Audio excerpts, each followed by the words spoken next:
Thank you for joining me for another Quick Hits conversation. I'm Dr. Robyn. With me today, I have Glady Baradaran and Stewart Wiggins. I want to ask the question, is it better to improve weaknesses or maximize strengths? Glady, can you kick us off? Sure. I love this question, although I'm going to put a twist to it. So for me would be, what is the best way to balance your strength and weakness?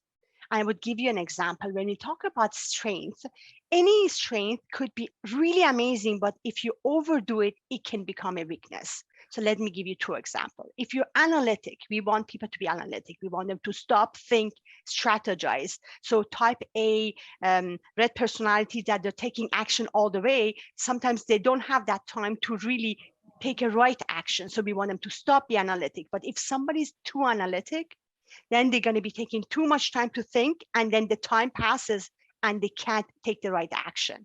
The other thing could be when you're supported. We want you to be being supportive is a great strength. Usually when I interview for leaders or employees, being supportive is one of the questions I ask them, and ask them to give me examples for it.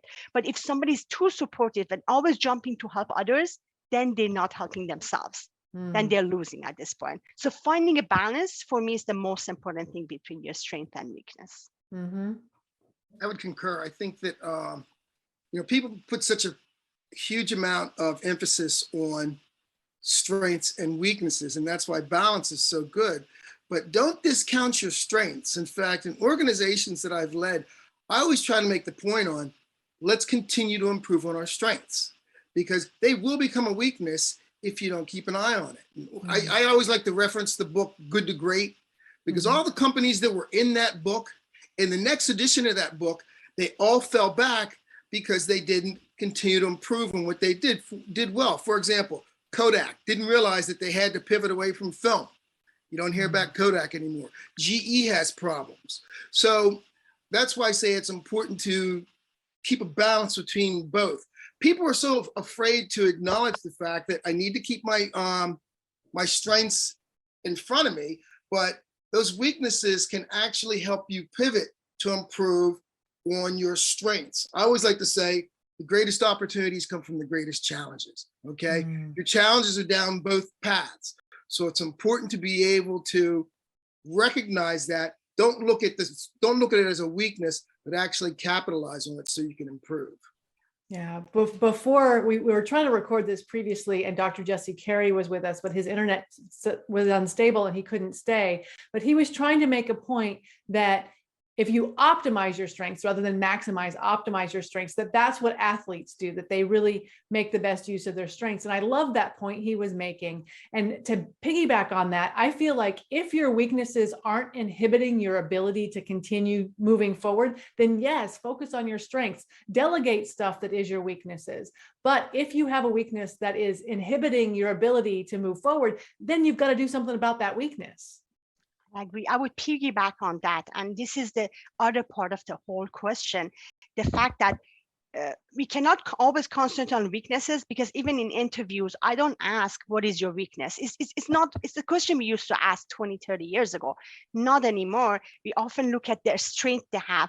But again, depending on the situation you have, if you think you're missing something, then you're going to work on your strength to go overcome that. But constantly about weaknesses, some of those, they're not even inhibiting you in that project, in that way of doing things. So you just have to constantly look at it. Is it inhibiting me? Is it blocking me? When can I get in and use my strength to make it work? Actually, I think the question is, who defines it as a weakness?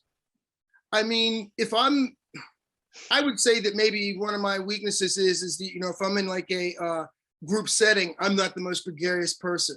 I want people to approach me, but that's my perception of a weakness. Somebody might say to me, boy, you're really great in these groups. You really come out and really greet people. So who's defining it as a weakness and who's defining it as a strength? And if you're only using metrics, which is probably the only quantifiable way to do it, then you can't use it against yourself, because how do you define yourself or what you have as a weakness?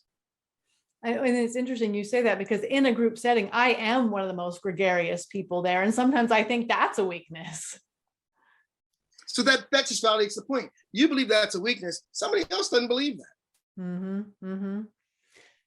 again, is about gauging the situation you're in and having a clear idea of what are your strengths, where they can go too much to be a weakness for yourself or for others. If you got feedback, if often people come to you, and it happens to me, they say, you come in and super energy and you're talking fast, it gets the stuff going, but then you're going too fast. But in the same time, different setting, it takes different type of your strength. And then it's like a horse. You're riding a horse and going fast, but then you have to jump something, you do a different movement. So I feel like you have to control your strength depending on the situation you're in. It's like yeah, like so many of the topics we talk about here on Quick Hits, I feel like there's so much self-awareness and nuance that has to come into this particular conversation. Yeah, it's interesting when you, in a business environment and like in corporate America, there's that period where you sit down and you get a review. And everybody's always accepting of whatever the reviewer says about in terms of strengths. But sometimes people don't see the weaknesses that somebody perceive in them. But that doesn't mean that that person's evaluation of your weakness is actually a weakness. Their ability to evaluate may be skewed by something that they have in their history or past that doesn't allow them to see through or what you're trying to accomplish. So it's really like the fog of war, so to speak.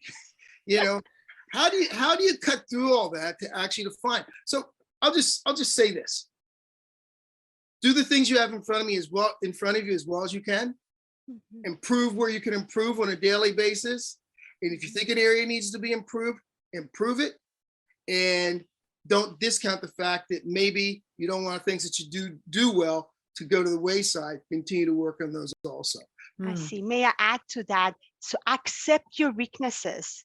Some of your weaknesses, and once you accept it, then you can work on it. But if you're always fighting for your weakness and you're accepting it and saying, you know what, maybe this type of work is just not me because my strength is taking me that way.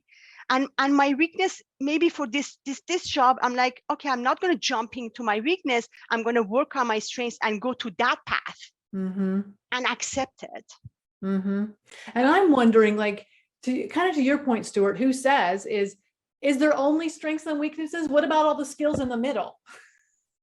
Exactly right. I can think of times where I was in a role and I was new into it, and we went to a business meeting with a customer. And after the meeting, the customer made the comment that I had nothing to say. And I guess he perceived that as a weakness. Well, to me, I think it's better to listen, evaluate, and make valuable comment as opposed to just running my mouth because I'm in a room full of people and I'm not adding value if I'm not talking. So that was perceived as a weakness. Interesting. Then the communication matters after that too, though. So there's a lot of perception in there. So when is the open communication? When you with the person who's trying to do your performance management, or with one of your clients, you have to start knowing each other. And then by communicating, they're going to find your method. They're going to find what are your strengths that works for you, and why was the reason you acted that way. Once that communication happens and you build the trust, then I feel like everything moves very well after that. But if it's just like a one-time thing, then you don't have time to explain, say why I acted like that or why. That's a good point. Like someone could think that someone's a weakness, like to your point, Stewart, you didn't say anything, so that's a weakness, or that's wrong or bad in some way. But if you actually have a communication about it, you might learn, oh no, that was a strength. They were listening and paying attention and taking notes. So then the perception of other people's weaknesses comes into play then. I agree. So it sounds like what we're saying is that, first of all, know thyself, understand, strengths, weaknesses. And I think about it now. I'm like, if someone asked me, well, what are your weaknesses? I'd have to work really hard to say, oh, I'm bad at this thing or that thing, right? I don't think I would answer that interview question very effectively, even at this point in my life. But know thyself and then make the decision. Is the weakness a problem that needs to be fixed? Is it something you can delegate so you don't have to worry about it? And then don't overdo your strengths to the point that they become detrimental to your success. Sounds like that's what we're trying to say. So thank you so much for having this conversation with me. That is our 10 minutes. I look forward to speaking to each of you again very soon.